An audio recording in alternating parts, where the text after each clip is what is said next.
When Red Bull first entered Formula One in 2005, the Milton Keynes-based squad was viewed as a bit of a laughingstock. Not only had Jaguar, the ashes from which the team arose, failed to show any competitiveness over the previous 5 years, but there was an audacity and attitude from RBR that didn't sit well at the time. Back then, F1 had a haughty elitism that had been carefully curated by Bernie Ecclestone over the years, an approach that worked very well in the pre-social media era, a time when blue-chip companies vied with the tobacco industry's billions for eyeballs and rear-wing exposure. And the very idea of TikTok would have sent the likes of then McLaren team boss Ron Dennis off the deep end.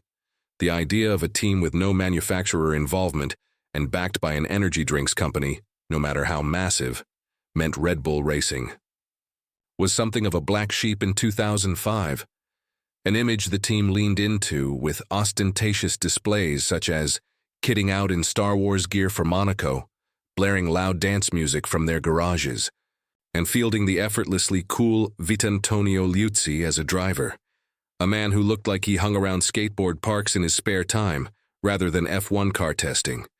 Red Bull's arrival was a poke in the eye for an F1 that, at the time, was conservative, even fuddy-duddy, and at 31 years old, the unproven Christian Horner stood out like a sore thumb. So young was he that, even over 20 years later, he's still younger than almost all of the team bosses on the grid were back in 2005. Here's looking at you, Nick Fry. And initially, he wasn't taken very seriously. But, over the years, Horner's abilities as a team leader and politician began to emerge. It wasn't long until Horner, together with then race driver David Coulthard, tempted Adrian Newey to turn his back on the might and prestige of McLaren to join the young upstarts. A seismic moment in the team's upward momentum.